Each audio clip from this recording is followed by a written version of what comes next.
I'm Kris Gardner of the Houston Round Bar Review, and joining me this morning is Nina King, the chair of the Division I Women's Basketball Committee. Is that correct?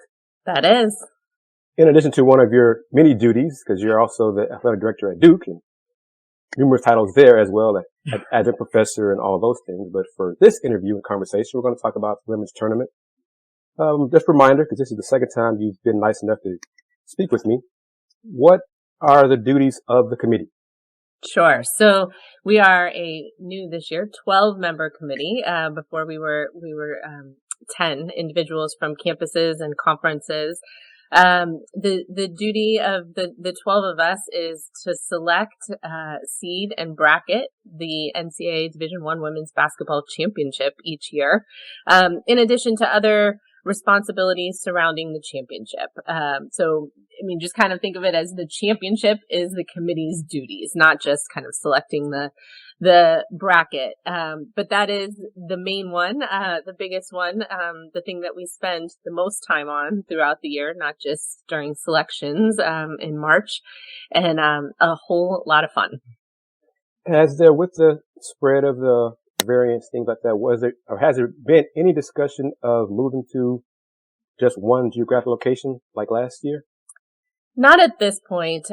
We are gathering to meet in person on Wednesday. So I'm looking forward to seeing my committee colleagues here this week. And we will talk about all of the kind of COVID impacts yet again, this year.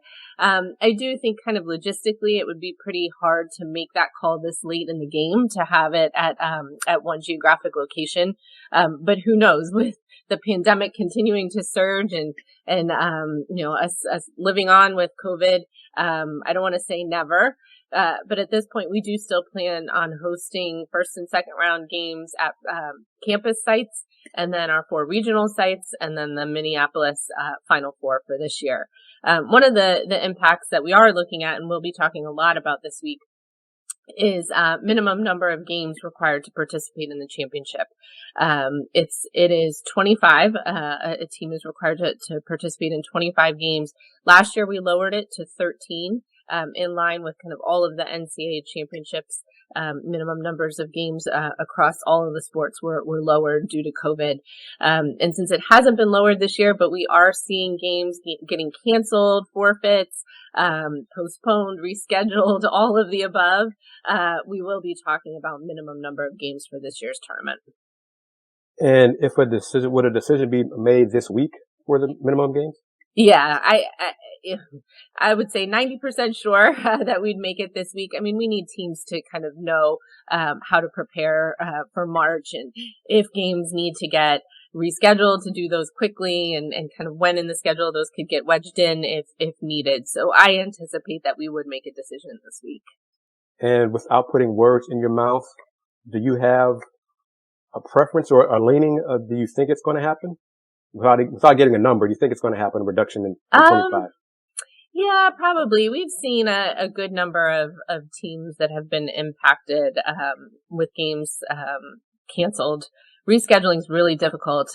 You mentioned I'm a Duke, and we are working on rescheduling some games for us as well. And so just having lived it, trying to figure out where in the calendar you can put games, it's really challenging. So I do think, I mean, it's best to stay flexible in this time, trying to figure out what in the heck we're doing, and keeping student athlete welfare and safety first and foremost.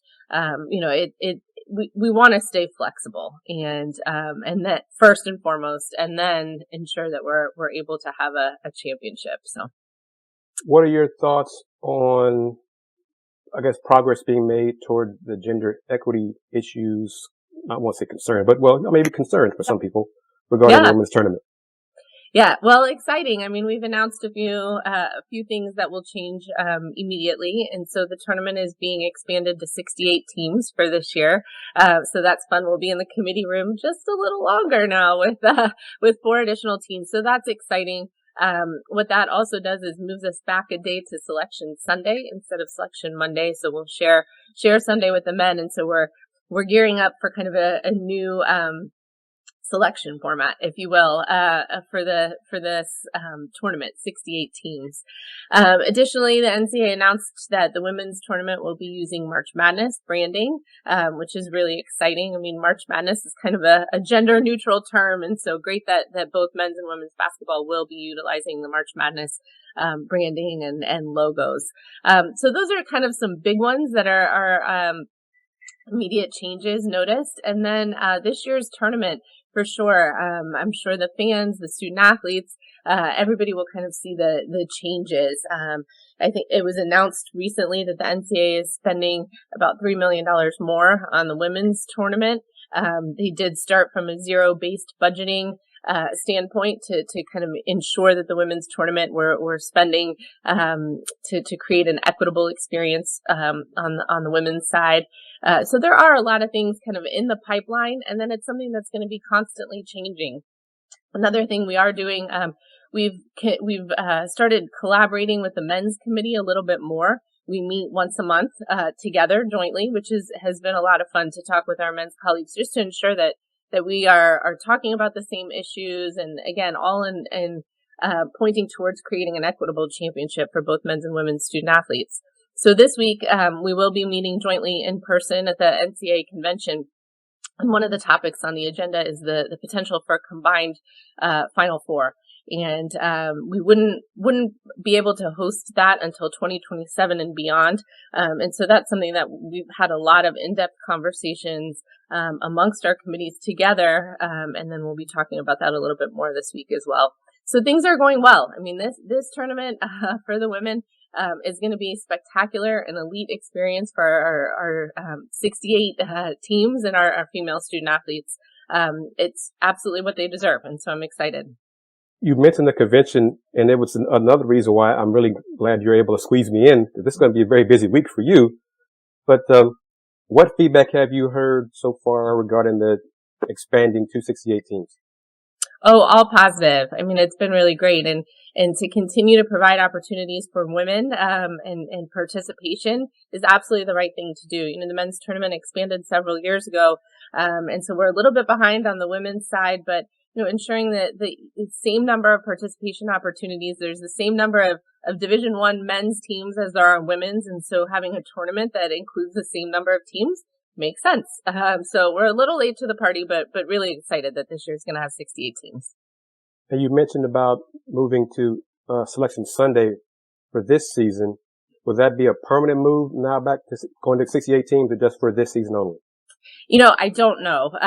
So this year we moved to Sunday to give us one more day for logistics. So those first 4 games that will need to occur before the first and second rounds, we needed maximum amount of time for those 8 teams to get ready to play those games. Those games will be at first and second round sites, and so top 16 seeds host first and second round sites. So those games will be there, and that's all just for this year. I do anticipate we'll probably go to a neutral site, much like the men do, for the first 4 games, probably starting next year. But again, those are all conversations that the committees need to continue to have to kind of figure out logistics. Just operationally, it was a quick, let's go ahead and do it this way this year, and then explore what's the best model moving forward. Now, you mentioned part of the discussion will be whether to have a joint Final Four in the same city. Will the discussion also include possibly having the women's Final Four at one city on an annual basis? Yeah, everything's on the table. I mean, there are a lot of concepts that have been discussed. You know, combined Final Four, one city, moving the women's to a different weekend so you can accommodate fans and constituents attending both men's and women's Final Fours. There's a lot that we can kind of toss out there and see what makes sense and what will work. I think just keeping in mind the primary goal is to create the very best experience for the student athletes. And so how we get there and what that looks like, that's all of those things that we're discussing. And if items are agreed upon at the earliest, these would be implemented would be 2027? Yes, that's it. which seems so far away. It kind of it does, but then it doesn't. Right, so, exactly. Yeah. Just the bid process for these cities to go through site selection and for the committees to make decisions surrounding where the championship will be held just needs to happen so far in advance so communities can participate and prepare, as well as funding models be created and figure out where the dollars are going to come from to host these mega events. And so, that's just kind of the nature of preparing, for a Final Four needs to happen so far in advance. So we will embark on site selection for 2027 Final Four and beyond here, in this next year. Now, as chair of the women's basketball committee, are you assigned conferences, primary, secondary conferences like the other members to watch? I am not. The chair has other duties as assigned, such as doing interviews like this. Okay.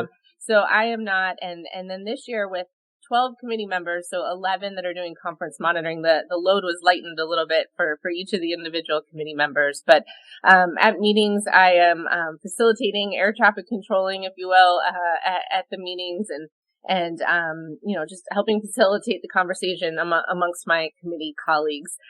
So it's kind of a double-edged sword, right? I don't have conferences to monitor. And so maybe my load is lightened, but not really, because when I go to watch games, I kind of feel responsible for then all of the conferences and make sure that I'm conversant on what's happening across all 32 conferences, which can be a challenge, but obviously lots of fun to watch games and tune into what's happening on the women's basketball scene. Now, what year is this for you as a member of the committee in its entirety? Do we count COVID year? I mean, well, do you? Yes. Yeah. Okay. Because that year, we prepared and we went to Indianapolis to get ready for selections. And, I had my huge kind of notebook binder with all of my notes and my selections and ready for conversation. And then the plug got pulled. So I guess we kind of do count that year. We had full seasons, in women's basketball, except for the NCAA tournament and some conference tournaments. So given that, yes, counting COVID year, this is my 4th year on the committee. So will you have one more year after this or 2 more after this? I do not. This is my last year, actually. Okay. So I originally was slated for a 3-year term because I was a replacement committee That's right. member. And so 3-year term. And then I was fortunate enough to get extended this current year because we just had so much committee turnover, new folks, a lot of new people in the room, turnover with retirements and people moving conferences and then the addition of new committee members. And so I was granted another year to stay on with my committee colleagues just to ensure some continuity on the committee. Well, in these 4 years, how much has changed that you've noticed as a member of the committee? Whew. How long do we have, Kris? A lot's changed and in a good way. And I would say mostly because of the gender equity issues that we experienced last year and then the changes that are being implemented for this year. So those are kind of, focused changes. But from the beginning of my time to now, just kind of watching women's basketball explode and grow. The game has grown so much and really so many great teams. The parity amongst women's basketball is so much fun to watch. You've got teams that have kind of always been like the top, the tier 1, upper echelon. We're kind of moving around and watching the top 25 move and teams that have a shot at being selected or seeded, high seeds. It's really just been exciting to watch the growth of the game over this 4 years, but obviously across a big spectrum, women's basketball has really come a long way. How beneficial has the metric, the net, been for the committee? Yeah, it's been really good. It's a great tool that we use, but something that I'm constantly reminding coaches is it's not the only tool that we use. So we don't live and die by the net.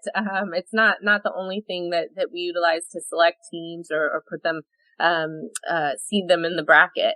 It's a great tool to kind of help us get an idea of a team and how they're performing. That is composed of offensive and defensive efficiency, as well as kind of some other numbers in the mysterious algorithm that the computer spits out. But it's a very helpful tool. And then when we kind of see anomalies, we look into it and why, and, you know, maybe a team that you wouldn't have expected to be ranked so high with kind of a low net, let's say like a 10 net, kind of wonder, why is this team a 10? And then you kind of do a deeper dive and, they're beating teams by 40 and 50 points, each game, that kind of thing. And so there's ways to kind of figure out, is this an accurate picture of a team? And if not, why? And then we certainly have those discussions, in the committee room.